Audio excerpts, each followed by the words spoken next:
no music today. Well, guys, I was going to. There's something that was supposed to pop up and cover the screen, but it did not do it. So, you know what? Screw it.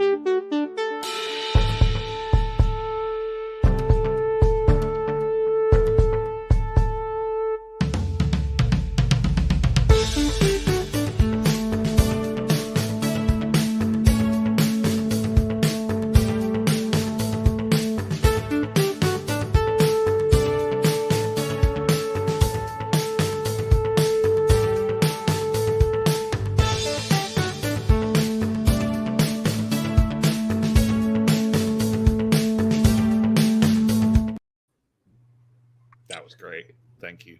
There we go. Look at that false open. I was trying to do something special. I was trying to be thoughtful, and I get slapped right in the face. That's what you get, Eddie. We had one shot. No, we got Eddie. Unlike Eminem, you missed your chance to blow. Yeah, I did miss my chance to blow. So here we go. Here's what we were gonna do. Well, that's not it. You don't want to see some data? Oh God! Let's see your torrent list. Looks like what I have to stare at for 40 fucking hours a week. I did not want to see that on a Saturday morning. Anyway, we'll here you go.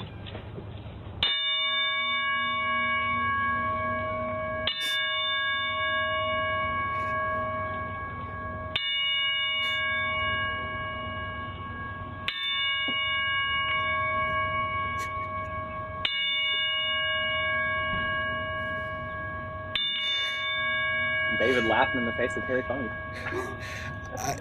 The awkwardness of just listening to this. Are you gonna take your hat off, Eddie? Yeah. You're the one with the hat on. Like, somebody tuning in to watch us watch a $10 salute. It's supposed to be at the beginning. It's supposed to be at the beginning. I tried. And it did not work out. It's supposed to have Bray and Terry in there, but it made it our background, so whatever. Awkward. But that being said, what a odd week! What a kind of sad week in wrestling. It was a bad week. First lost to a living legend and Terry Funk. Not something that was probably too surprising considering all the health stuff he's been through this whole year, last year. Mm-hmm. But just a force that's been in wrestling. If it was a big thing in wrestling, name the promotion, name the era, Terry Funk was a part of it. And no matter what version of Terry Funk you saw, he was always doing something interesting, even freaking Chainsaw Charlie. Yeah, I love Chainsaw Charlie. As a confirmed Texas Chainsaw Massacre fan, I appreciated the homage of him just, swinging the chainsaw around like a madman. And the way that gimmick came about too is just hilarious. It was just him just like saying something random to a production person. I believe Bruce Pritchard tells the story that Chainsaw Charlie was a joke that maybe Bobby Heenan used to make when he would call barbers that.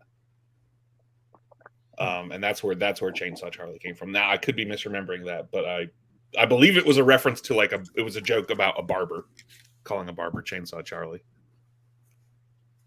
So there you go. A little bit of trivia for you that may or may not be correct. Yeah, you never know. We'll dispel it or confirm it on the Urban Legends episode, volume whatever we're on. Whatever at this point. And then later on the week after this very surprising news and hearing that Wyndham Rotunda, Bray Wyatt, Husky Harris passed away at the age of 36. Just super sad. A guy that seemed to be one of probably the most creative guys in modern wrestling. I never feel like he got a full run either.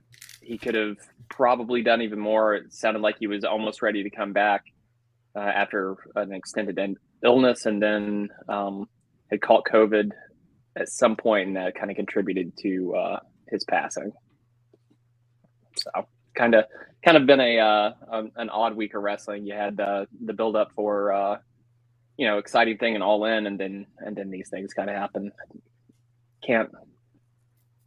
Can't really see those All things In in the kind of future. feels like an afterthought, even though it's not. It was, well, even in AEW news that we talked about last week, it's been mostly Punk drama and all that stuff. And now this week, we've had these two big losses, kind of rightfully dominating the news cycle. But then tomorrow we've got All In, so it's been a roller coaster. It has been. I did watch a bit of I did watch a bit of SmackDown last night. I don't know if you guys watched any of it. I thought WWE did a pretty good job with their tributes and everything, minus that hardcore match that wasn't a hardcore match. I thought it was a very, very well done tribute. Cody did a good job of being Cody, and I don't think you could have asked for a better person to do the a promo for Terry Funk at the time. And closing out with the lantern and everything like that, I thought was just really thoughtful. I think you watched it, Justin. I did, yeah.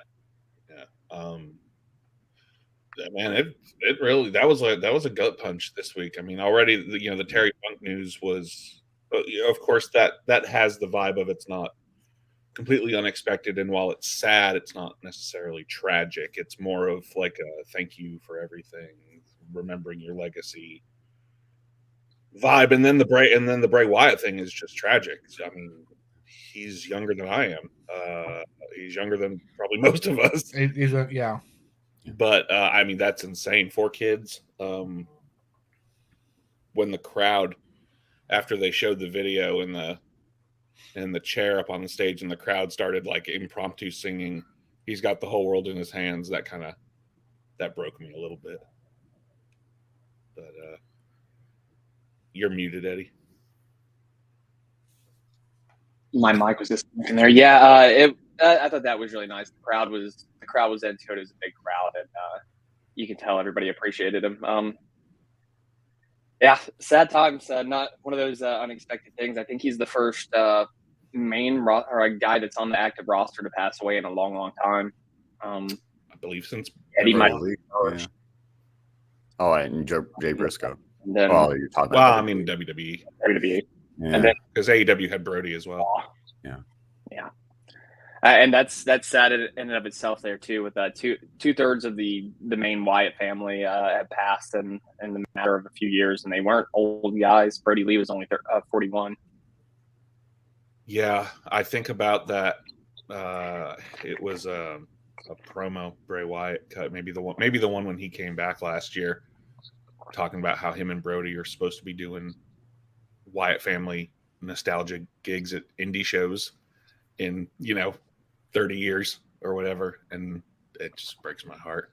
The Wyatt family, especially the OG Wyatt family, NXT Wyatt family with the 3 of them, was one of the things really that kind of hooked me because I had gotten out of watching wrestling for years, and sort of came back when Punk started getting big and Bryan started getting big, and the Wyatts were one of that was so cool to me. Like, he was so good. It was so unique, so different from anything anyone else was doing.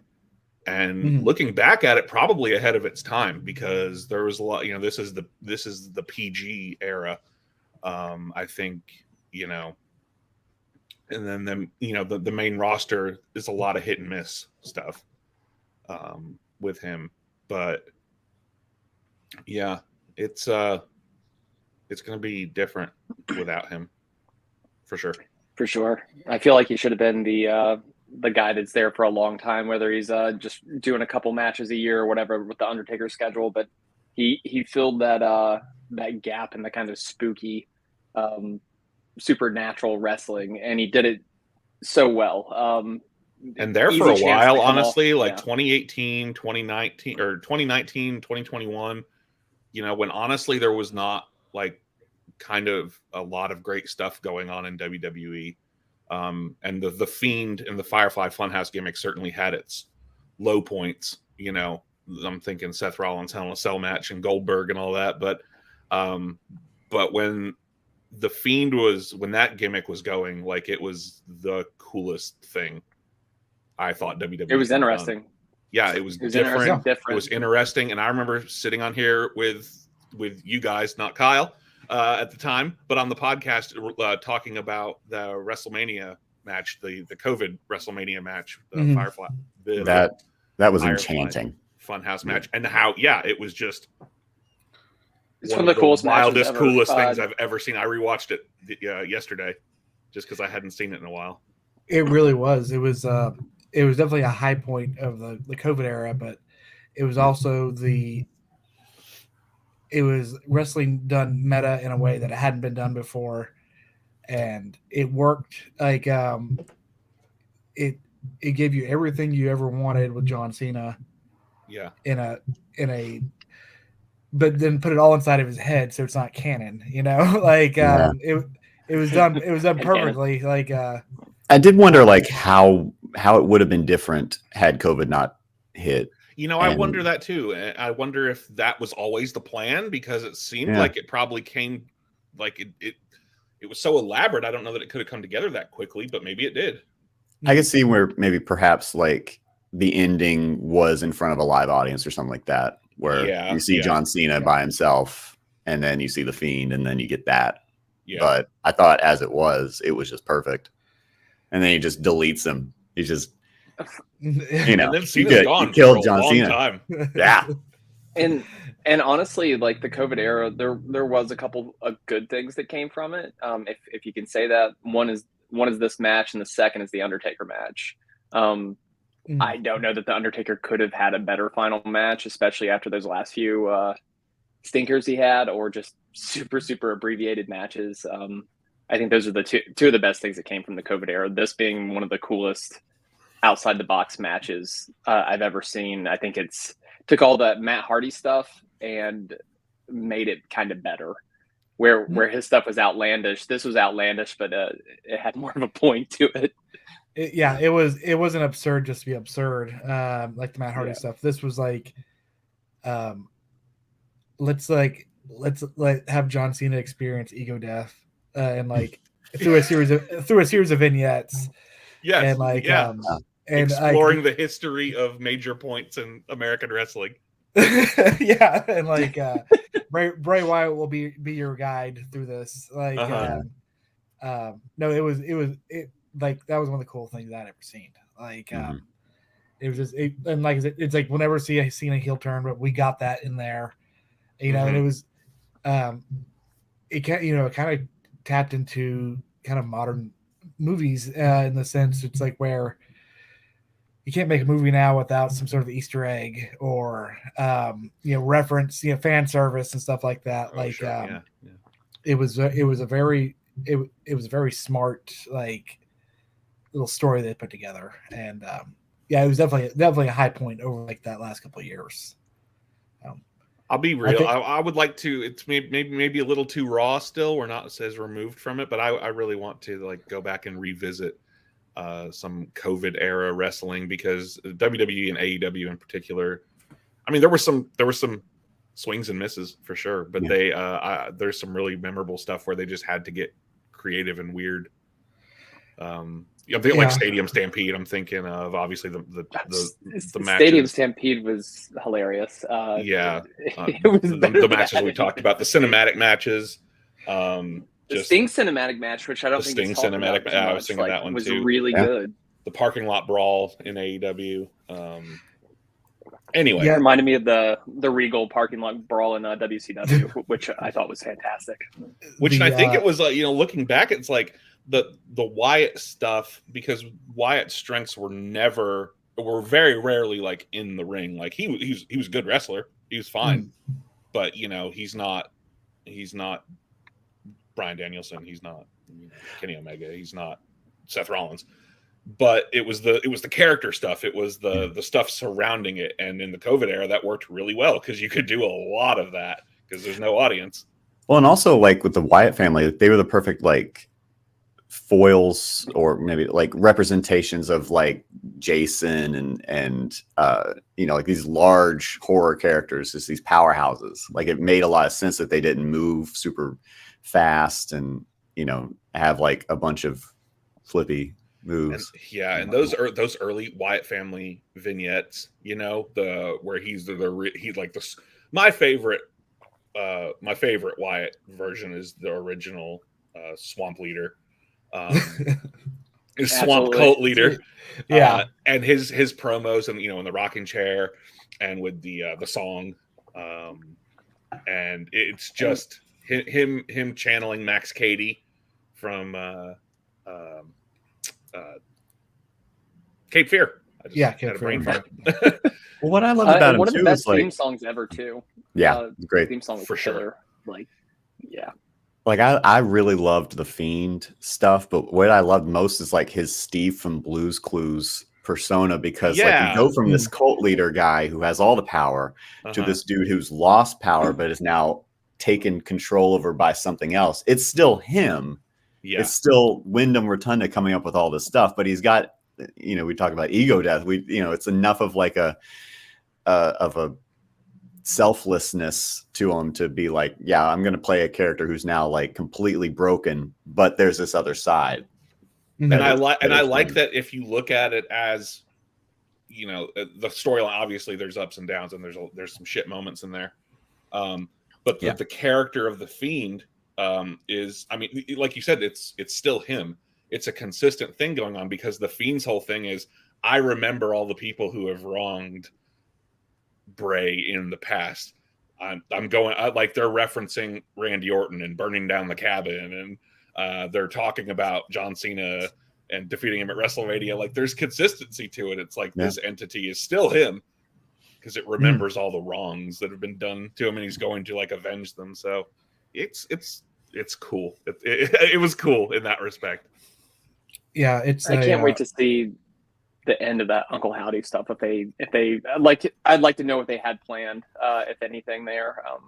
It would have been cool to see him and Bo together, being able to do something special there, because I feel like they kind of dropped the ball with Bo, or maybe that gimmick was just super limited. He was an NXT champion at one time, but it was cool to see him working with his brother again. Yeah, it was. It was something, just getting, Kyle talking about like the nuances and stuff like that. Like, it's something that you kind of take for granted until you realize it's like he was like a second generation wrestler. And that's a trend you notice with all these second generation guys, is like they get it in ways that like the older generation never would, because like they got to grow up, and not only did they grow up and watch it, but like they had like it came home to them every night, and they had a father or a mom that like told them everything that they did wrong, and here's what you need to do to make it work. And like, even guys like The Rock, the biggest, second, third generation technically, like, he wasn't afraid to do what was best for business, and that ego was not there. And like you see that now with Cody and Orton and all these guys. It's like they're team players, and like they've, and I feel like that's something that's unique to the second generation guys. So it is, Wyatt was very important to the roster, and I think to the story. So he will be missed. Yeah, big time. It's a huge loss. Yeah. Do you think that there's somebody, not to, I guess, to delve too quickly into looking it? Is there another person out there? Could there ever be another person? Would we allow there to be another? Obviously, it's like in that similar vein category as like Undertaker, but as far as people dipping into the questionable mystery thing, do we have anybody like that, or is there a? Do you think we just leave that alone for a while? The closest thing we have right now would be probably House of Black, though I don't. That's a lot. That's kind of more mystical. But I think it's in the same. It's in the same vein. I'm a big. I've always been, ever since I was a kid, a fan of supernatural bullshit in wrestling. Love it. Yeah, as long as it's not too much. But when it's done, I'm thinking Undertaker. It's like, I love that stuff. Stardust. Yes, exactly. So I think there's a place for it. I don't know in WWE. I don't know, and it would have to be done. I'm sure we will get another supernatural type character in the future. I don't know who or what, but I think it needs to be, pretty much the only thing the characters of Bray Wyatt had in common with The Undertaker is that it was supernatural. So I think if they do it again, it can't be perceived as like Bray Wyatt light. Like, we're trying to do a Bray Wyatt thing. It has to be its own new thing that doesn't look like anything Bray was doing or anything Undertaker did. Yeah. I it has think to be a magnetic personality too. Yeah, for sure. I wish Tony would. Apparently, he doesn't like the supernatural side of things, or even like the broken Matt Hardy type universe. I wish he would kind of lighten up on that. I think wrestling is more than just work rate type stuff in the ring. I think you can see him lighten up to a little bit of it with how they've started presenting the House of Black, those kind of House of Black matches where they darken the arena and they have the whatever that texture color they're putting over them is. Like, I think that's pretty interesting. Yeah, I love the way that looks. Very cool. Yeah, I would like to lean into more of the spooky stuff with those guys. I think Malachi Black and Brody King and Buddy Murphy there, or Buddy Matthews, do a real good job of it. Not to just turn the page too quickly from Bray Wyatt. It's still fucking really sad, but it is a loss in a lot of different ways. Yeah. Well, we can move to Scuttlebutt. We have a little bit of. I don't have a million tabs this time, Kyle. Yeah. What CM Punk say about all? I don't think there's a single CM Punk piece. I'm aware. A surprising thing, Vanessa Hudgens, apparently a big Bray Wyatt fan. She posted on her story yesterday, "I'm truly heartbroken to hear this news. I didn't know him personally, but man, I am such a fan. Bray Wyatt was a force, an iconic wrestler that brought so much joy to the dark side. I would get so giddy every time he was on. It's been, I've been waiting to see him come back to SmackDown. I'm so sad. Just won't happen again. Heartbroken. Deepest condolences to his family and friends." There's some random celebrity wrestling fans out there that you don't expect. We got Cardi B, I feel like I've seen Vanessa Hudgens post. Not that I follow Vanessa Hudgens, and I don't really do a lot of social media these days. I had to Google who Vanessa Hudgens was. It's from High School Musical. High School Musical, yeah. Apparently. Yeah. Well, there you go. Interesting. So, next one, 20 seconds to name this tag team. Let's see who can have the best, funniest tag team name in 20 seconds. On your mark, set, go. Oh, jeez. I'm going to say Hush Money Inc. I'm going to say the co-conspirators. Ooh. That's not bad. The unindicted co-conspirators.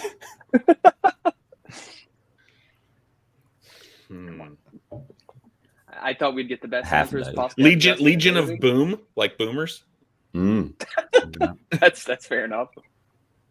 You got anything, Baby Bear?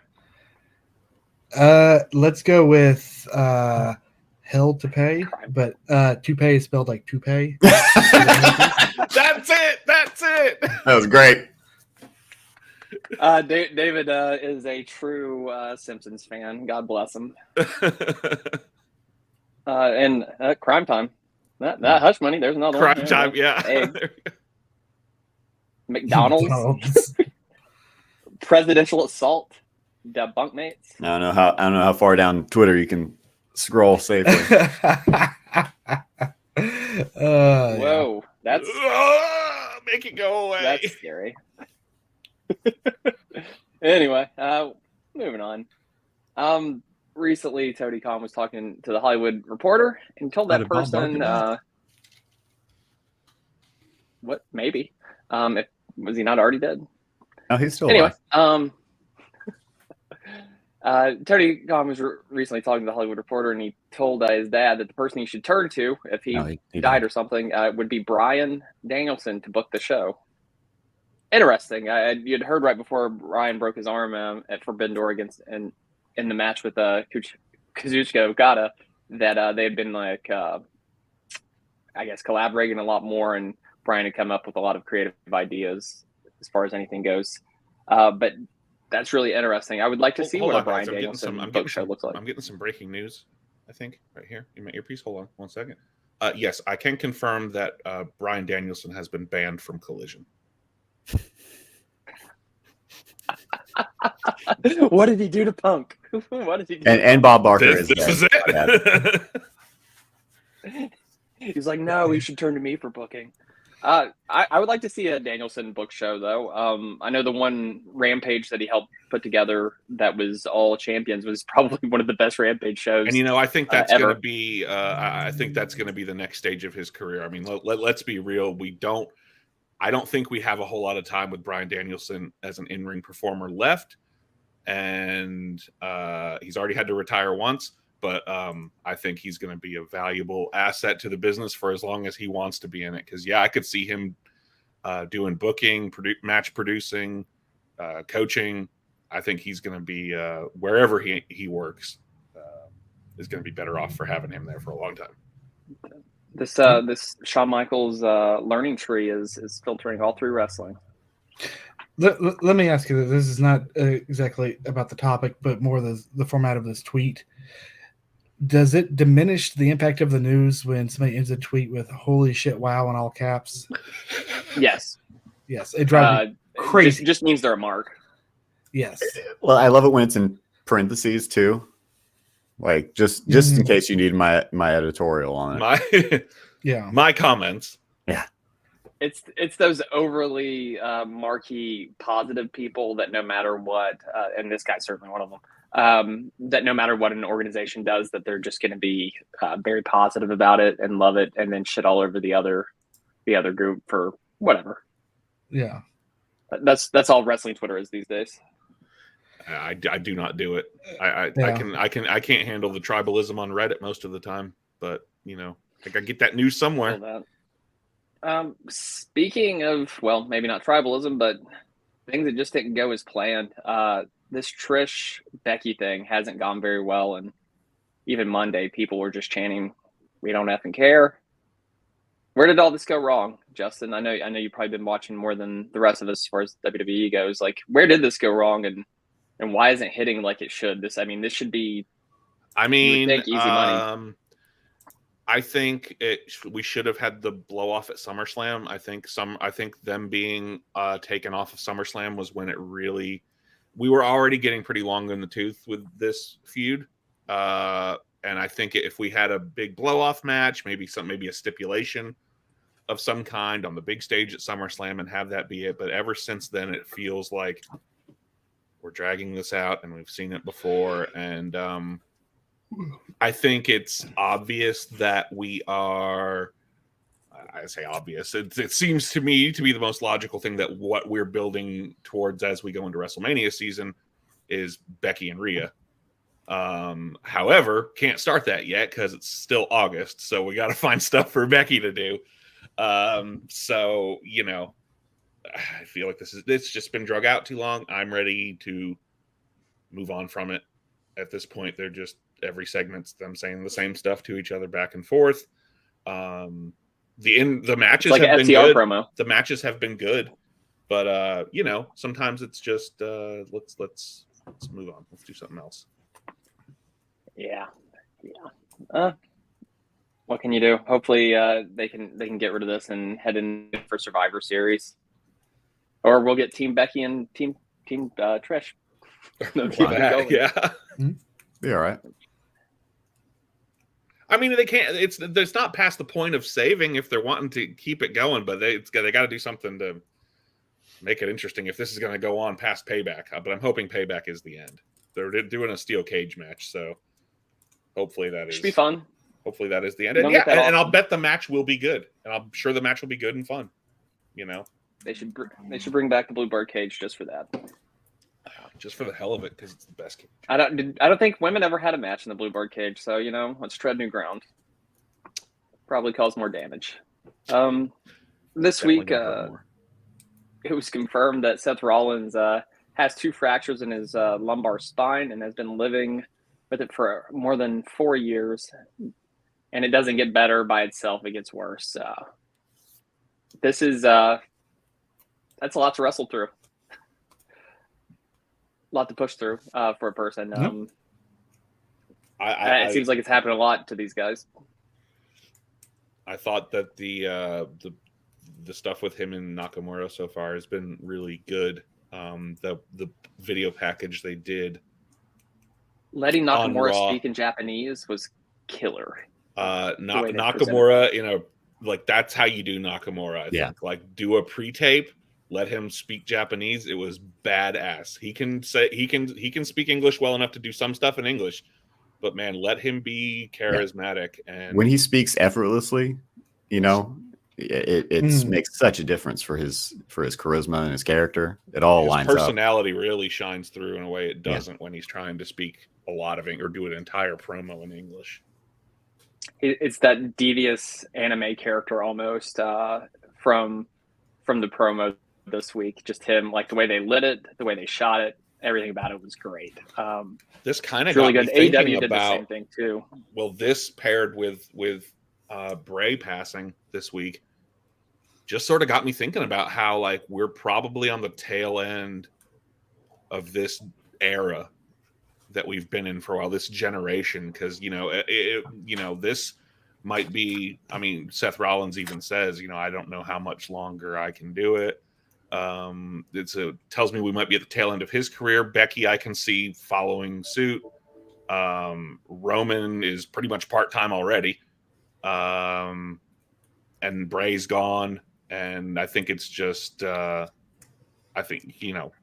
we're starting to see this generation, this like first NXT generation kind of, I think we're going to start seeing them make their way out over the next couple of years. I think you'll see more of those guys fade out. Yeah, for sure. I think, and honestly, I think it's a good thing. It's, some of these guys have learned too is like to quit before you can't. So, yeah. And a lot of them made the choice of like sacrificing their body more. So I mean, like there's a reason, like, Hulk Hogan never had an amazing match, but there's a reason he could do what he did for so many years. Yeah. Because he was very safe. Like, and now he can barely walk. Yeah, and even that he can barely walk. Leg drops suck. So yeah, these guys are, they can't make it a week without taking a bump on the corner of the ring apron. Like, it looks awful every time. It does. I think we'll see, a lot of these guys fade away, but we'll probably see a few of the guys kind of stick around. Every generation has that one guy that, like, for some reason stays fairly healthy and can go. I think AJ Styles is one of those guys. He can still go. I think he's super underutilized currently. And they should get as much mileage out of him. And I think even he has stated that he doesn't have that he's on his last contract. So whether that changes or not, I'd see. But I could see AJ hanging it up. He's got kids, and he probably doesn't want the at this point in his career. Like, I don't want to be the champ. Like, I don't want to do that shit. That's just me projecting my thoughts onto him. But maybe he's just like, I don't want to have to go do all this fucking media and all this freaking stuff. media. I just want to go home and play Xbox or PlayStation. Complain about the shape of the earth. Always G-rated swearing. Yeah. I just want to be a youth pastor and play Xbox and blame the controller. And blame the controller and read conspiracy theories on the internet. Yeah. I wonder if we'll see it sounds like a good life, honestly. I wonder if we'll see more of those guys come over to AEW just for the schedule and the paycheck.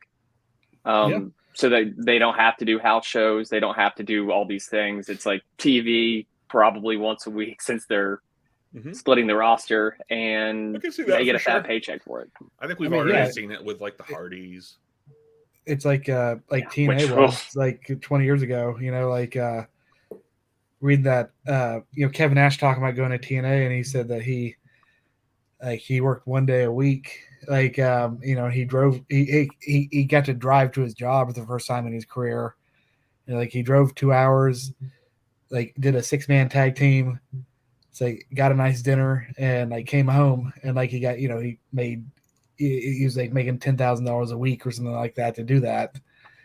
So yeah, no, it's I'd like take it. it's like if you've got the name and you can get that kind of contract, it's like you'd be stupid not to take it. Sure. I don't know, I feel like if I took interesting one flat stat. back, I'd be like, "Fuck this, I'm out. I don't want to do it." Like it hurts, I can't breathe. It's not that bad. Interesting stat this week. I did not know this. After his defeat from Akira Tozawa, The Miz sits at 33 losses and 1 win in 2023. I don't know if the question is, does he deserve this? But good lord, like underutilizing The Miz. It's underutilizing at all. He's on TV every week. It's like that stat you pulled up a few weeks ago where it was like record number of losses and like he was the top of that.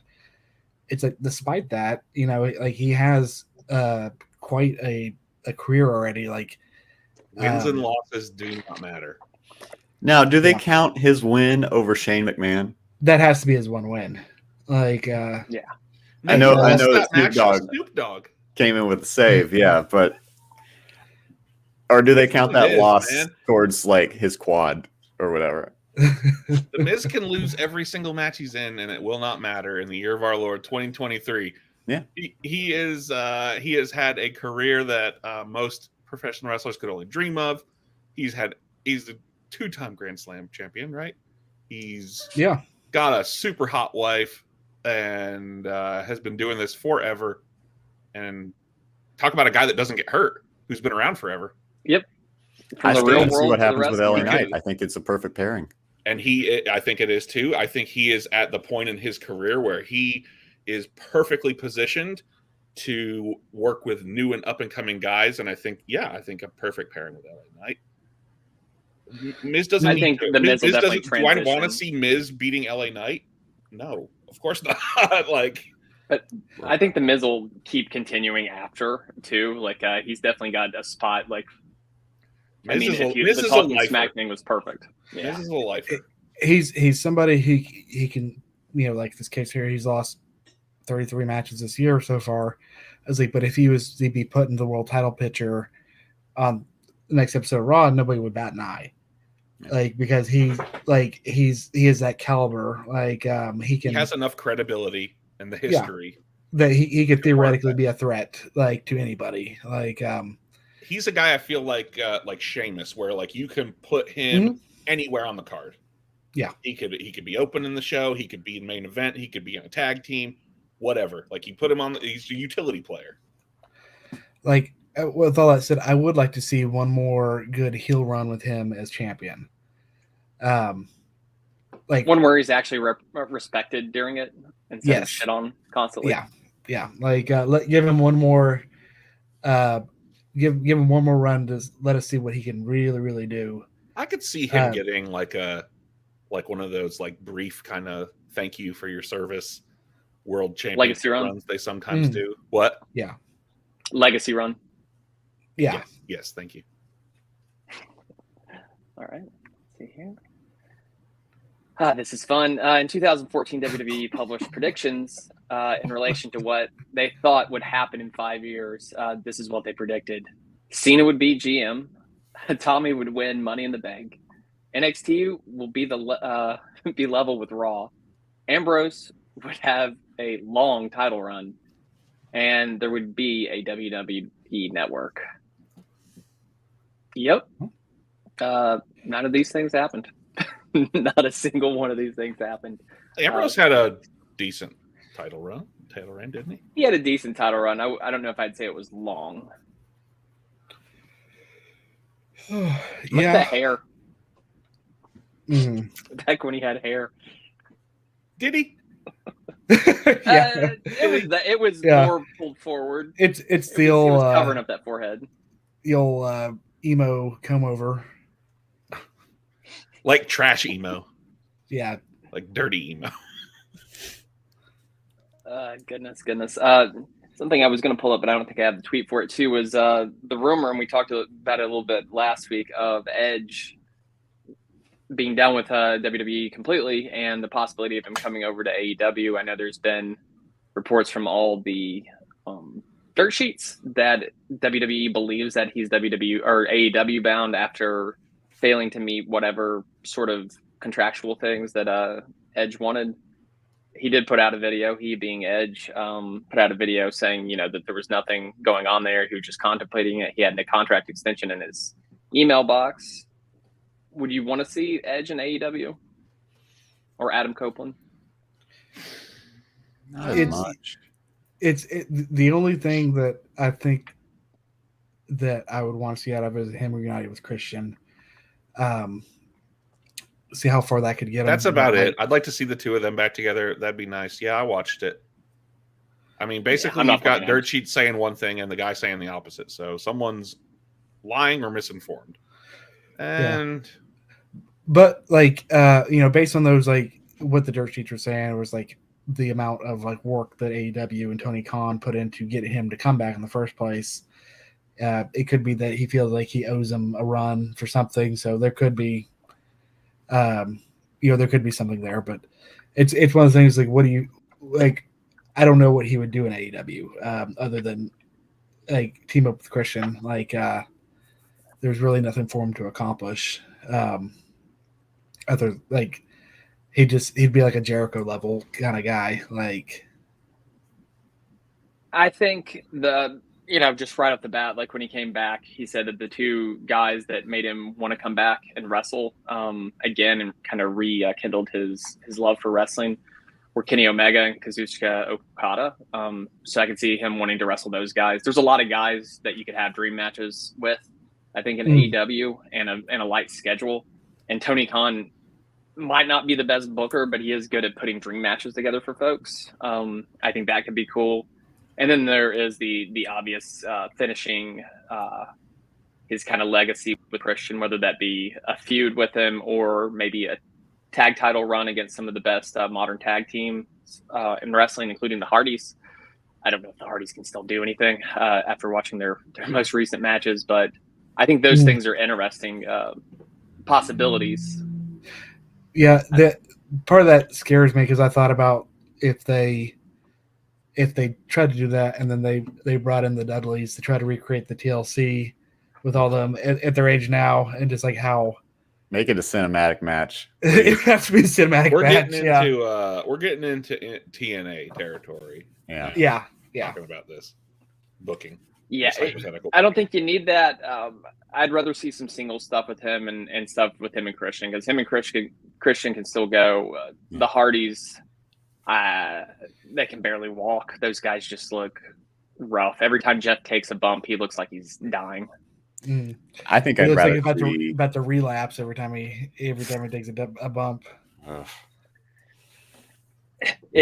Tony just needs to let those guys go. They need to let this contract go. Hopefully, Jeff hasn't blown it all on booze and meth. Yeah. You want to hope for the best with people, and he's not given any indication as of. I mean, I don't know. I don't like to make those kind of assessments. I mean, the Hardy Boys can't even be in All In because Jeff can't leave the country. Oh, that's the consequences of what happened. Yeah. Yeah.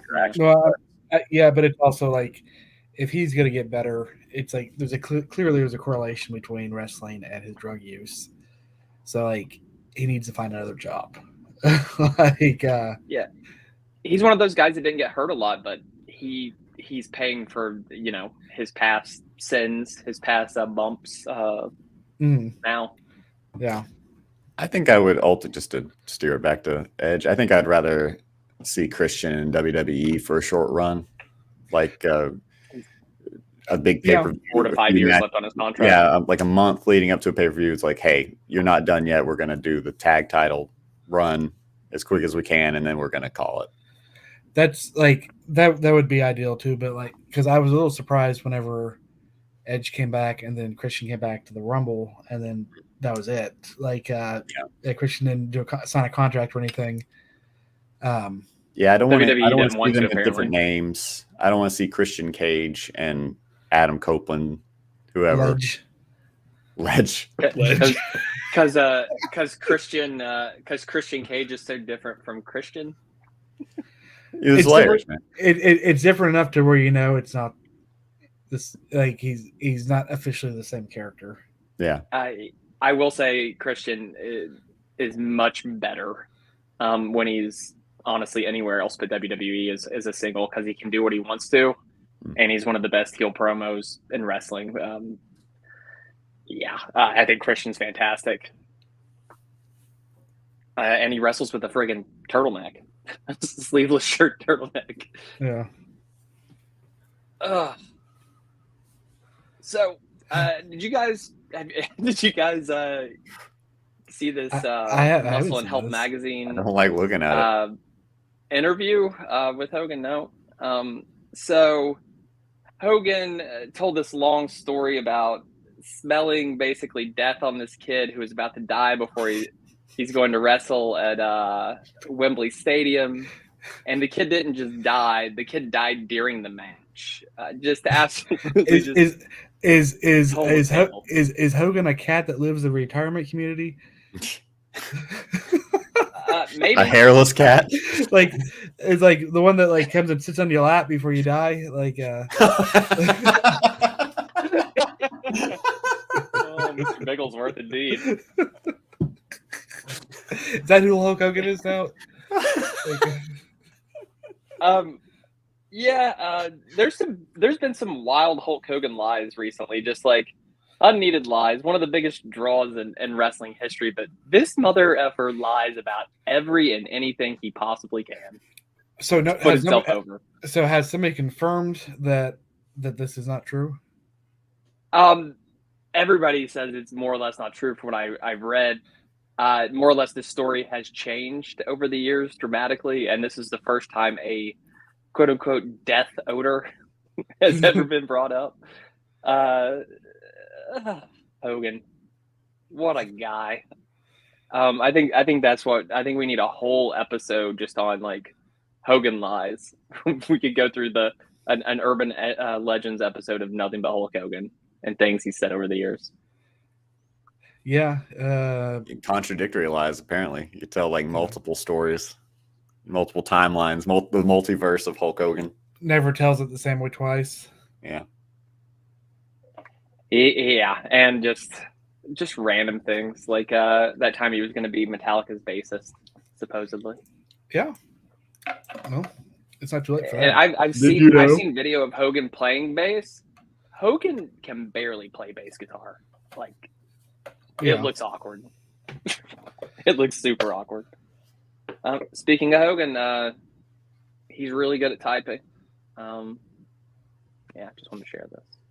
Only lover for you, my brother. Yeah. Oh, well. As we wait on Justin to get back here, we'll just go ahead and transition to the main topic of the show. That's the card for All In. Everybody going to watch All In on Sunday, the biggest event in wrestling history? Maybe. Yeah, I probably won't be watching because it's pay-per-view, right? It's pay-per-view. I can give you a link. It starts at noon because it's London time, and it ends whenever these matches are over. But not too bad of a card, I think. An interesting card, not as good as it could have been. Had some injuries and whatnot that kind of held a lot of it back, but pretty solid card, all things involved, and interested to see if there's going to be any surprises that kind of pop up to, I don't know, really bring some attention to what's happening here. Maybe a Goldberg. I don't know, maybe an Edge. His contract's supposed to end in September, so probably not. But I have a feeling there's going to be something. Yeah, I would imagine with Edge, even with that, he might have like a non-compete in there. Like for it seems like most of those guys have like 30 to 90 days after their contract. I don't know if that's always the case, but yeah, I mean, more than likely there will be a surprise appearance. That seems to be pretty. The surprise is that somebody will surprise at some point. Yeah, I haven't I've caught bits and pieces of AEW lately, trying to just kind of keep up with it a bit. I would say I'm not a huge fan of the MJF Adam Cole. Like we're best friends and we're gonna have a match together. Like that does that doesn't do it for me. Like I don't feel like you can ever have a convincing like battle for your life match like unless there's like more personal issues at stake. Like which is there is. Oh, okay. Yeah, They just are like David. It has been properly communicated me through the official channels. I guess is the problem. If you'd watched everything, I think, and just MJF's story at large, it's him being just an asshole. He doesn't trust anybody. He's going to turn his back on everybody. So this is the one time he's kind of opened himself to friendship, I think, or let somebody in, somebody that he actually like idolized when he was getting into the business. And you know, he's had those matches before with CM Punk where he, you know, Punk kind of opened himself up to him, and MJF immediately turned his back on him. But at this point, Cole and him are like pretty syncopado, but you've seen, you know, hints of a turn in all these like segments leading up to this as well. You've seen like it looked like Adam Cole last week was setting up to land a move on MJF behind his back. This week, MJF was putting on the AEW ring to hit him, and he thought better of it, turned around, gave him a hug. Plus, you have this whole other kind of side story that is going to really, I think, have an effect on the main event, probably during 0 Hour, because during 0 Hour, you have Aussie Open against Better Than You, Bebe, MJF, and Adam Cole for the ROH tag titles. But you have the jilted lover and Roddy Strong over here that's like losing his mind that MJF and Adam Cole are best friends, has for some reason befriended the Kingdom and Matt Taven and what's his face? Who? Who's the other guy? I can't remember his name. Who are either? And you know, he said this week it's Maria Kanellis' husband, Mike Bennett. Oh, Mike Bennett. I like Mike Bennett. Yeah. So they're in the Kingdom. That's our old ROH faction that came back after he left WWE. But anyway, they said, you know, during this week, you're going to see who the true Adam Cole is by the end of All In. So my thinking for this, at least, I would imagine something's going to happen during that tag match, whether Adam Cole leaves MJF out to dry, he gets the shit beat out of him, isn't 100% for the championship match, and you kind of get a soft turn there. Or you get like a full turn where, you know, he tries to injure him to lead the way there. I think there's more of a story, but it's been a longer play. If you're constantly watching. So you're saying like the turn, you don't think the turn's gonna happen until like a match right before All In starts?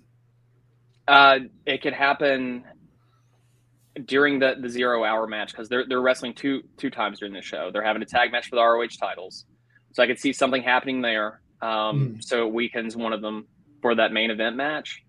I could definitely see that happening. Or you're going to see something that involves the Kingdom and Roddy Strong getting involved. And it's been a plan all along with Adam Cole. I do think Adam Cole is going to be the one to turn, and I think that's just going to turn MJF into like a worse person on screen because he's gonna lose any humanity to him at that point. Right. Okay.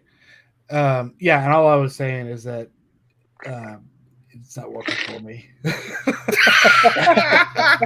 you know, it's like I need like I fully expect there to be a turn. I was like I get that aspect of it. It's just more of like it needs like I need to see hints of it. I need to see a clearer line drawn. You know, like before, you know, granted I haven't watched anything from this week, so I don't know if anything like that happened, but like I need to see a clearer line in the sand drawn for it to be the main event of what they are, you know, what is the biggest pay-per-view that they've ever done. That's all I'm saying. Highest paid attendance in wrestling history. Right. Confirmed. Non-inflated. It's wrestling. I'm excited for it. I thought the match is interesting. Did you like the Festival of Friendship thing with Kevin Owens and Jericho a few years ago? Because I think this is pretty much akin to that whole thing. That's exactly what I've gotten from it. Yeah. So All right. What are you guys looking forward to most on the card, Justin? Yeah, is there anything that just stands out to you that like that's the match? That's when it's going to be the match of the night. I think looking at this card, I'm honestly I think what's going to be a dark horse for match of the night is the coffin match. Again, I like supernatural bullshit, and that and House of Black has the highest potential for supernatural bullshit. How do you feel about the swap in opponents and that whole angle this week? It made no sense. I was actually interested in AR Fox, and then they just. I'm not sure why we've done that. I mean, do you think we get Brood Christian? No. We got Brood Edge. You know, he's not going to fall. I think he's got those sunglasses. I mean, maybe he'll come up from. That's how I will accept it. That's how I would accept Edge in AEW is, him and Christian go away, come back together as the Brood, completely ignore everything that both of them have done in their careers since the Brood. Reference only their time in the Brood. We're vampires now. We've been gone for 25 years, but we're back. That's how you do it. Love it. I want a rave scene with blood coming out of some sprinklers at one point. I want a vignette like that. Just do a good play on Blade, honestly. Boy, I love Blade. Get Steven Dorff to introduce the match like on the Titantron. Please. And somebody's got to say, some motherfucker's always trying to ice you up too. I think probably not the dark horse, but the most obvious contender for match of the night is going to be FTR versus Young Bucks. As long as I thought Cash Wheeler this week was interesting.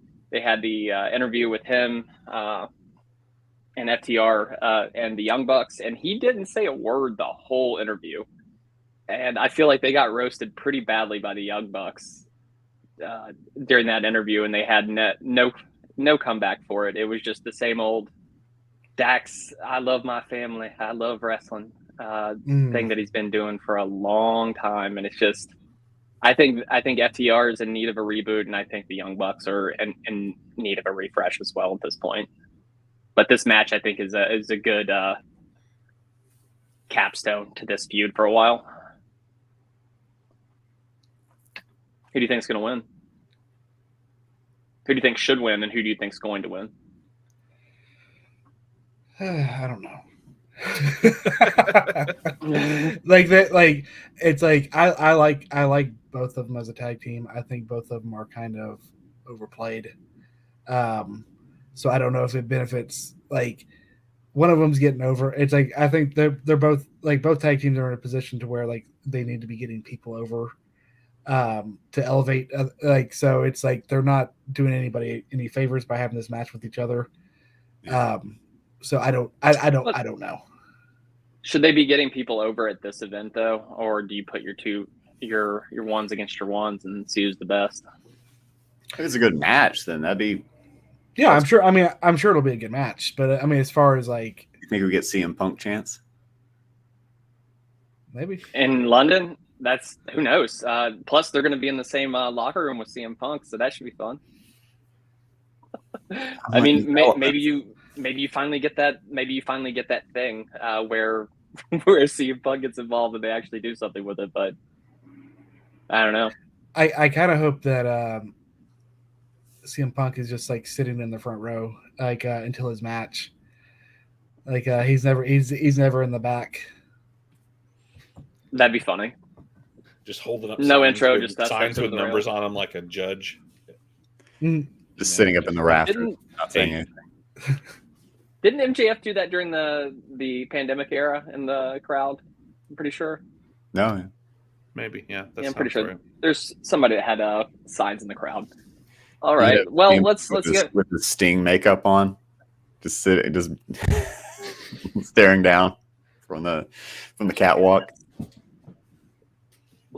All right. Well, let's go from this top to bottom, and we can pick our winners and losers here. Who you think? I gotta head out, guys. So sorry. Take it easy, man. All right. See you, Talk buddy. to y'all later. See you, Justin. So from bottom to top, we'll just pick our winners for this one. Who you think's going to win the Stadium Stampede match here? We got Santina and Ortiz came back for the first time forever, well over a year, to join the Blackpool Combat Club against Best Friends, Eddie Kingston, and just Penta. After what happened to Phoenix this week, they beat the shit out of him with a crowbar. Yeah, I think it's really because he had visa issues. My money would be on Orange Cassidy's team because I don't like that guy's wearing a hat on the other team. You don't like Santana's hat? Take off your hat, you know? Yeah, it irritates me. Oh, goodness. I think the BCC is going to win just because they lost to the Elite most recently, and I don't see those guys losing another one in a row, but I think this will be a good match. I think the thing that will come out of it probably is more of a feud with probably Moxley and Eddie Kingston. How about you, Kyle? I mean, I kind of feel like it would be Blackpool Combat Club, but you know, with the state that they're in, being down Bryan Danielson, it wouldn't hurt them to lose and then give more of a shine to the other guys, which, you know, I think it's good to build up Eddie Kingston more. He's now a champion, and you got the Best Friends. I don't know what they're up to. And you got, I'm pretty sure Chucky's going to take the pin here. Yeah, probably. But yeah, if not, it's going to be Yuta. It's going to be one of those two guys that take the pin. I want to see the Blackpool Combat Club grow. Honestly, I want to see developments in that regard. Like, okay, we're bringing in more people. We're doing something. You know, Bryan Danielson's. I hope Proud and Powerful is an addition to the group and not just like a friendship for this match. The BCC P&P. There you go. Rename the group because nobody in that group is from Blackpool. I feel like I've seen that tag on Pornhub. Oh man. All right, moving up a little bit. The Golden Elite versus Bullet Club Gold and Takeshita. Who do you think's going to win this one? Gold versus gold, basically. The fans. I don't know. The fans. I just want to see Kenny Omega and God, why does his name just escape me? Jay White. Nope. His golden lover. Oh, the man right beside him here? Yeah, you don't know his name. His name's not there in my head. It's Kota Ibushi. Kota Ibushi, thank you. Good Lord. Oh, my joke is gone. So I just want to see them fight. Maybe kiss. I don't know. You never know. Like, might get into some golden lovering there. See that? I feel like they're giving long-standing love story come to a close at All In. Perhaps. I feel like this is a long play story that's going to happen a little bit longer. I don't think this is the last you'll see of it, especially the Don Callis Takeshita thing, the family he's building or whatever. I could see them actually getting one over on the Golden Elite this time. And I love most of what they're doing with Bullet Club Gold on Collision. I think those guys have been really entertaining, especially Juice Robinson. He's been hilarious. Plus, he's bringing back the airbrushed in-ring gear, which I think is great. Certain type of white trash there. How about you, David? Yeah, I'll agree with you on that one. All right. How about Darby Allin and Sting versus Swerve Strickland and Christian? Supposed to be AR Fox until Wednesday in a coffin match. I'm excited. I'm excited Sting gets this big of a moment in front of this big of a crowd. I think he deserves it. Yeah. You picking Sting? Yeah, I mean, I'd pick Sting. Good talk. How about you, Kyle? I think it's. Yeah, I've not really followed Christian Cage or Sword Strickland too much as of late, but I'd like to see them get the rub probably more. I think it'd be more beneficial for them. But the week after it All Out, Darby is wrestling Luchasaurus for the TNT Championship, even though it's being shared with him and Christian for whatever reason. It makes you wonder, is this a big enough stage for Sting to go out on? You know, like he's probably talking about this being his last year. Yeah, well, it should. He's 64 and jumping into stuff wrong. Like he's not hitting. He's great. It's awesome to see him do anything. He missed one ladder spot. Let's be fair. At 64, it was bad, but it was one. Yeah, a 64-year-old man, you know, caught his like upper jaw on a. I just want him to be okay, and I just want him to have. Apparently, he called that shit himself too. He wanted to do it. No, I don't think anybody's telling him to do this, but I just want him to be okay, and I don't want to see him get hurt again. So I think it would be nice to see him go out with some fanfare and call it, you know, have a good. I mean, I don't know if that would be a tag team match for him, but it'd be interesting to see if this was his last match. I would be a lot more intrigued by it, I guess, if it was his last match. Would you rather it be billed as his last match, or him just kind of go out and just say it's it? I think the moment he says this is my last match, you're going to get people really tuning in.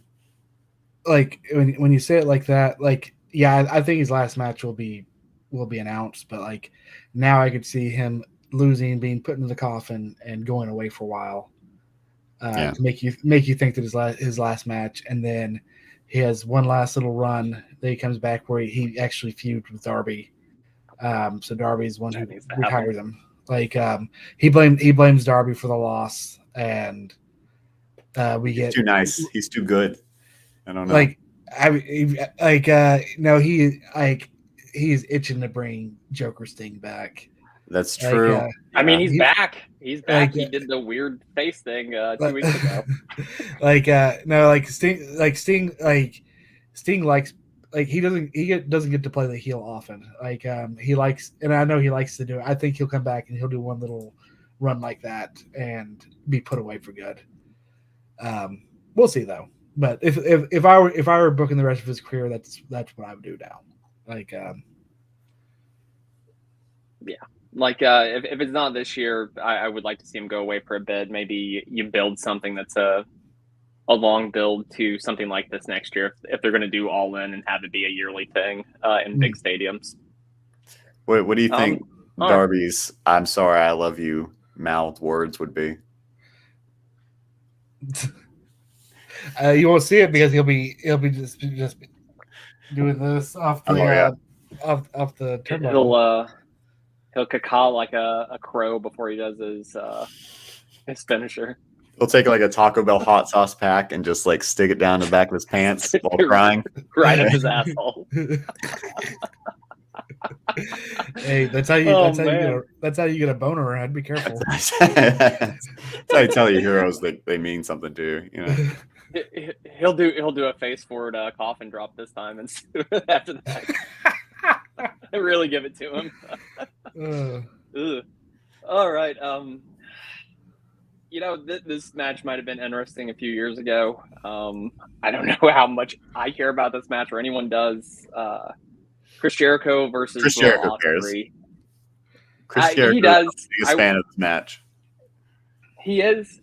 I will say I really enjoyed seeing Will Ospreay get to do some more character stuff on American TV. He's pulling across that quintessential douchey UK guy saying "bruv" at the end of all of his sentences and dressing like that, and he's a freaking great wrestler. Yeah. No, he is an excellent wrestler, and Jericho's well past his prime, but Jericho is not a bad wrestler himself. Like I think he'll pull a good match out of Jericho. That being said, I see Jericho winning this. You think so? Yeah, because I think Jericho. You think so after? Like I think Jericho and Okada. Like because I think Jericho's on the end of his career too, and Jericho will finish differently than some of these other guys. Like I see Jericho getting back into like the world title picture again before he finally retires. So like I think we're only going to see Jericho just continue to get built to back up until it's time for him to go out. And I don't think he has much longer, but Jericho will be on the upswing. He is, along with Fozzy, doing his own theme song on the way to the ring, playing it live at Wembley. So that should be fun. Is he going to let the crowd sing it, or is he going to have a mic and like be hyping the crowd up as he's singing on his way to the ring? I'm not sure. It should be interesting there. I'm going to go with Ospreay. He's beaten Omega and Okada in the past couple months. He mentioned on Wednesday that his contract's up in 6 months. I think he ends up in AEW. There'll probably be some sort of talent share with New Japan there, like they're doing with a few other wrestlers. But I think that's probably a future AEW guy that's going to be a top guy for hopefully a long while to come. Mm. How you feeling about it, Kyle? I haven't followed it enough too well to have an opinion either way. I mean, it's only been 2 weeks of build for this. More Yeah. or less. It's the Don Callis stuff, and then the betrayal with that hilarious painting, and then all of a sudden Will Ospreay came in, and then they did the signing this week. Yeah.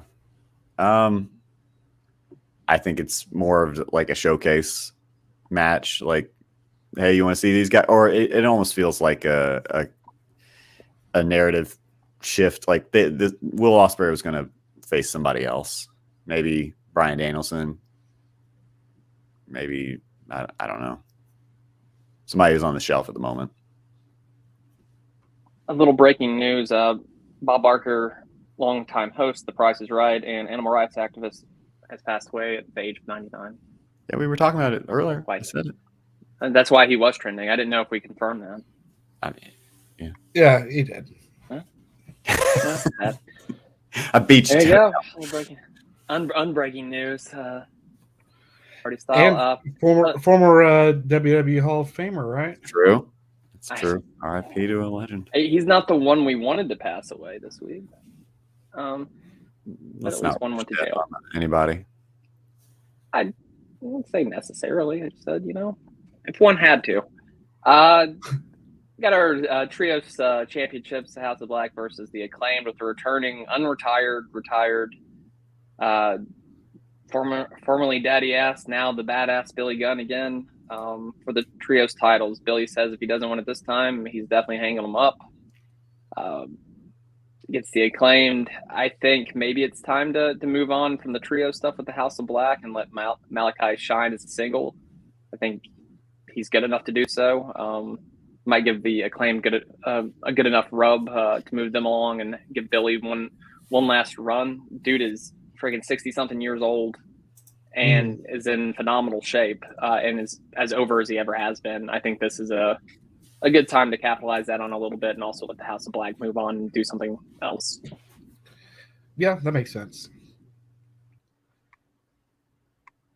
All right.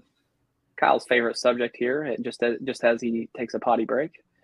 We got the Real World Championship being defended from CM Punk against Samoa Joe, an old ROH rivalry. Did you get to see what happened this past week on Collision with where CM Punk faked Samoa Joe out? With like the luchador outfit. Yeah. I saw a clip of it and then delivered like the weakest ass looking go to sleep. Didn't even get near him. Yeah. Joe had to like lean as far forward as possible to even get any of it. Which has been a recurring theme with CM Punk since he's been in AEW. It's just like he doesn't have the strength to do any of these moves. Like he needs to change his style, or he needs to hit the gym. Like because that it looked. We talked about Hulk Hogan. It's like that looked like Hulk Hogan trying to do a go to sleep. And he's been doing some Hulk Hogan shtick lately, so yeah. I maybe being a mediocre wrestler is part of that. I don't know. I can't imagine he'll be losing to Joe here. I can't imagine it. But I feel like they're just getting started with this whole real world championship thing with the black X down the middle, and it's still weird that MJF hasn't addressed it at all. And that's what's hurting the whole thing is like that they just don't talk about it. They don't talk about it at all. It's Tony's too afraid and wants to keep things separate. It seems it's like, and all they would have to do is at least say that they're not allowed to talk about it. Like if you at least give the context and be like, yeah, I'm not allowed to say anything, but or I would point this out, like, but it's just like no, they just act like they don't exist. Like it's very that is very Hulk Hogan, like especially like late WCW, where it's like the politics have spilled out onto the camera, like in a bad way. Like it's like I feel like we're get a dark side of the ring in a few years. Like we're one more one more like CM Punk issue from like Vince Russo coming out, like and addressing it. So so you going Punk here? No, I'm going with Joe. Like just because I'd rather see Smojo beat CM Punk. Even though I would too. Same. Like I would love to see that title change hands to give it some momentum. Or like for him to for Smojo to win the real world championship, and then Punk just pulls another one out of his bag. Like he just got limitless championship in his bag.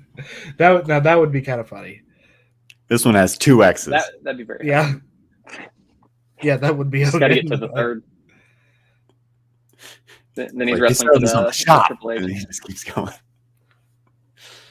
Who are you going with, Kyle? I honestly, I want to see Smojo win. Like, but who do you think's going to win? CM Punk. Like, yeah, pretty. And it's gonna look bad. I think it's going to be a weird. It's going to hurt both of them.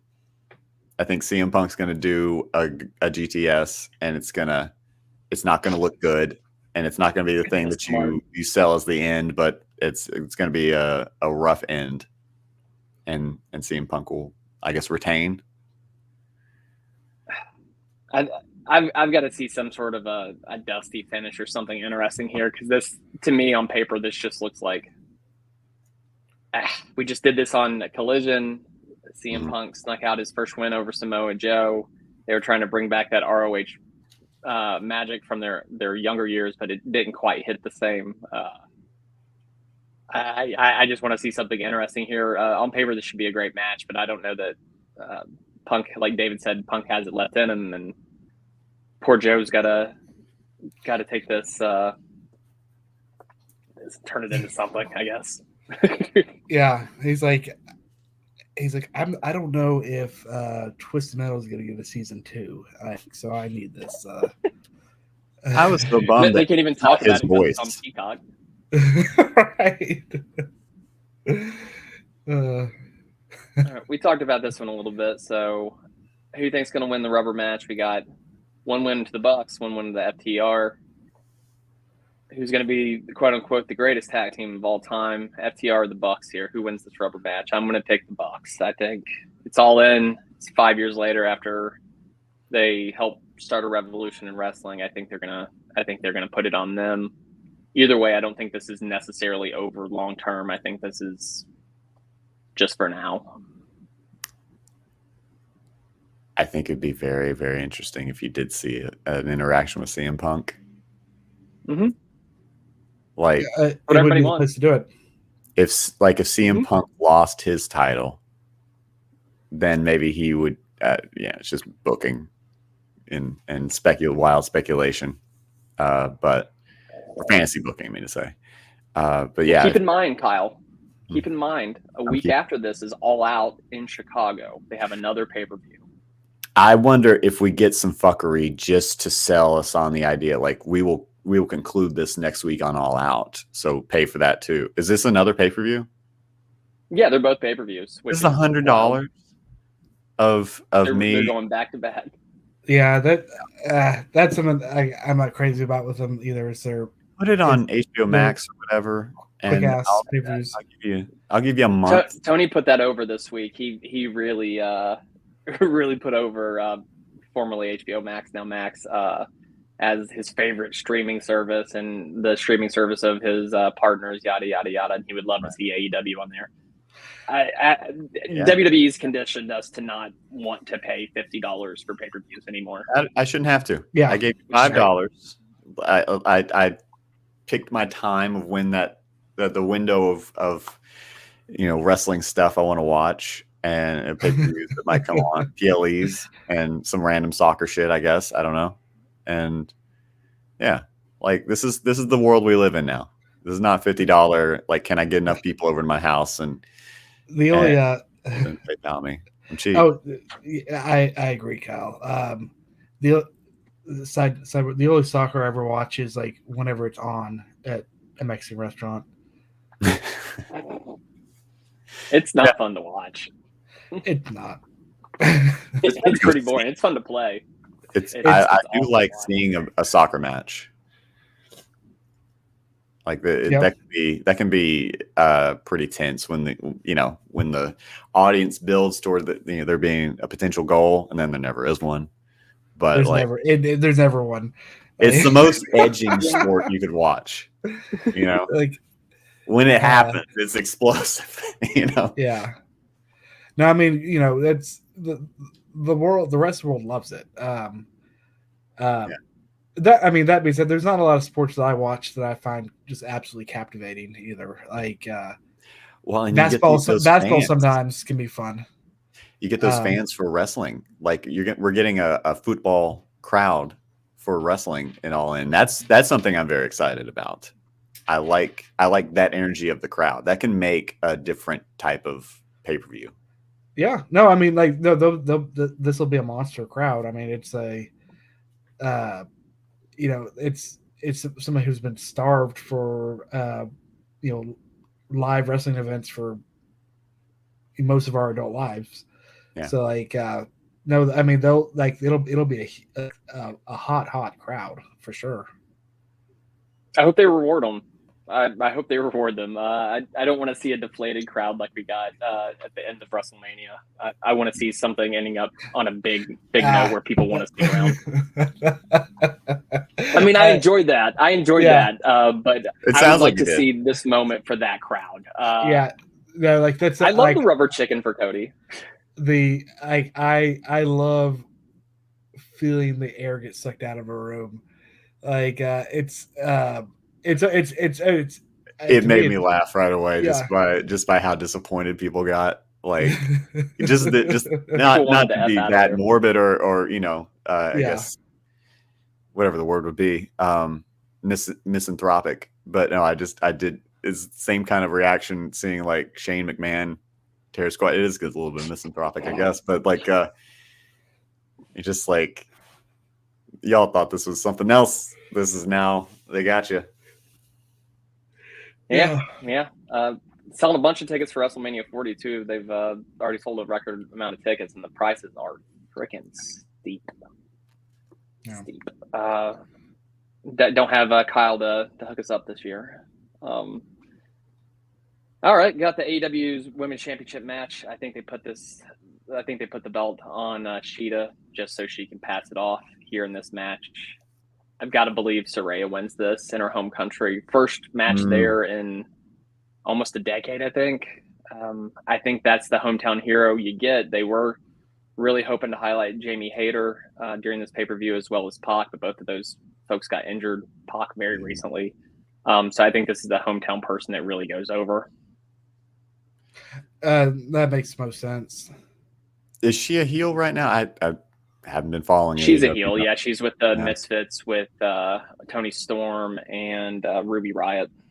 It does seem like, you know, I mean, I don't like a four-way championship match at a big pay-per-view like that. That to me just says not enough has been built up interpersonally. Like, yeah, it's always a women's match too. Yeah, I just feel like they deserve more time to tell a different kind of story rather than just like, we're going to take. I mean, that said, it is those are the four women I'd love to see, and I'm sure they're going to put on a great match. They're going to make the most out of what they've got. But I would just, the point I was going to make was that it doesn't necessarily feel like heels and baby faces matter all that much right now with the women's division, just because like everybody's putting on a great show and you want to give them their flowers. Like Jamie Hayter was supposed to be a heel, right? And then she won, and we're just like, no, we love you. Like, well, this is she ended up being a babyface with Britt. Yeah, when they started kind of breaking those two factions off. Yeah, and that's kind of a thing with like the AEW audience too. Is like it. I think the audience itself doesn't allow you to have true heels. It's just like it's so much respect, I guess. It sounds too much respect, even like it sounds be to say out loud, but you know, it's like like if you, as long as you're doing it, as long as you're being entertaining, you're gonna get cheered. Like and it's there's no I don't know how to put it, but it's just it's a different type of reaction that you get. The crowd provides a different reaction. So yeah, it seems like as long as you've got it, like until you've got you're given a good storyline to work with, like we're just going to let you know that we're happy to see you. Like we don't have anything yet to really dig our teeth into necessarily. You know, there's not been one breakout storyline. I mean to say, not in a while, and I think it's interesting to see the positives and the negatives that comes with the AEW crowd versus the crowd that watches WWE. I think you have more of a hardcore wrestling crowd here, more of the Marks and Smarks type crowd. It's like we're happy to see you doing this, and we want to like show that this is important to let them know that this is important, so that they give more time. I mean, this is my inference of what that's what they're really saying underneath when they just I think that gives them a hard time too with like the way they present things. Sometimes is that they can't do some of the stuff that WWE does with more of a casual audience that doesn't care about any of the other stuff, if that makes sense. Like it's definitely less about work rate and that product. They just like to watch the thing. It's gonna be a great match. Yeah. It's going to be a fun match to see. Like they have a lot of different personality in that match and different styles. I think that's going to be I think they're going to like, I'm sure they're all working together to like interweave their things into a fun story. So it'll be good. I hope it's great. Sheeta deserves to be a highlight. She was the champion during the pandemic era and then immediately lost it right when they came back. I'm glad she's going to be able to do this on a big stage. I think she's going to lose it again, but yeah, it's cool for her. All right, to the main event of the biggest wrestling event in the history of the world, for the AEW World Championship, MJF against Adam Cole. First of all, I want who you think who you think's going to win, and give me your finish. How would you book this finish? And you can include the 0-hour tag match as part of it if you think that's going to factor in. How would you book this? How do you see this ending? Based on what you've told me about it, I'd be inclined to think that Adam Cole betrays MJF, wins the match. Full stop. Kyle? I was how I would book it myself is that they both at the same time make a move to betray the other one, and they're frozen there, and there's a healthy pause and let the crowd, they have that moment where like, yeah, we both, it's in both our nature to do this, and that's what keeps them together. I think they hug it out. That's what I would do. I would like to see that moment. What? I would like to see that moment with the like this, and then they would both kind of just do this thing. You know what I mean?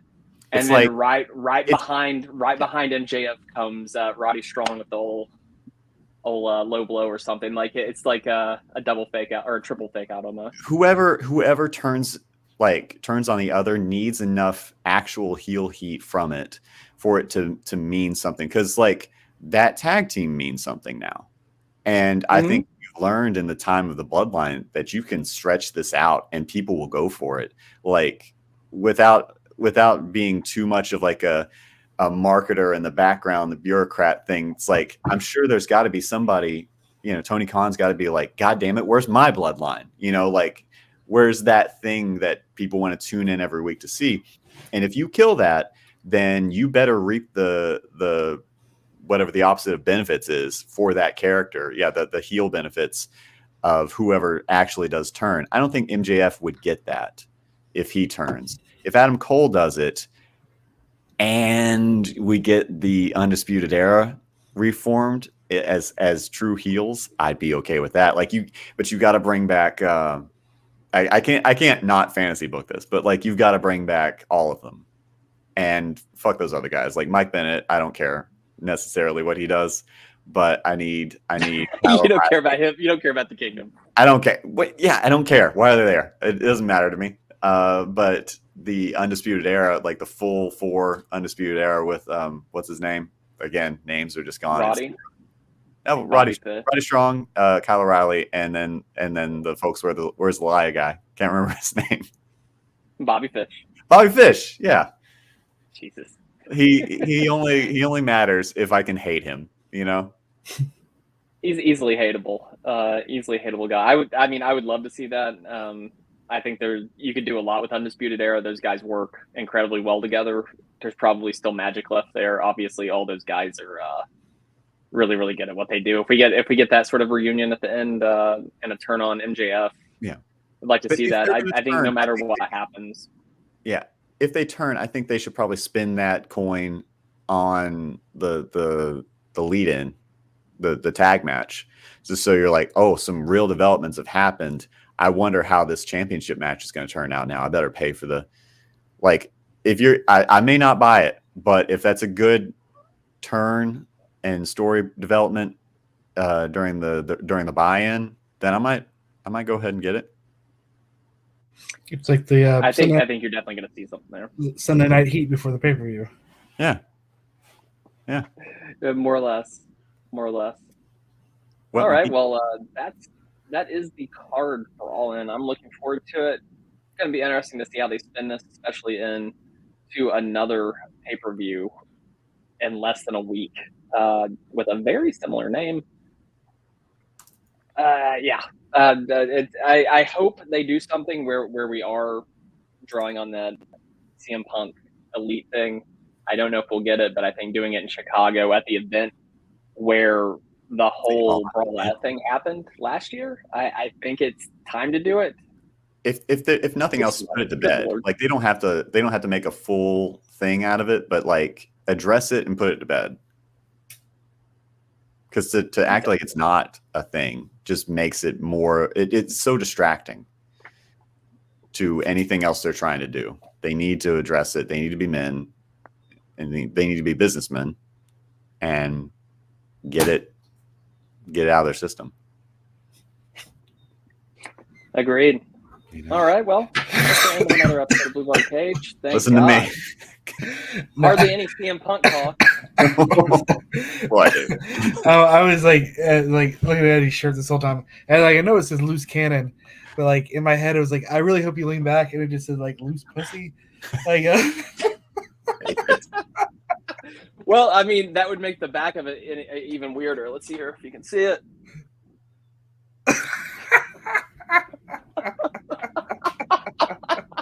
Pulling the name on this.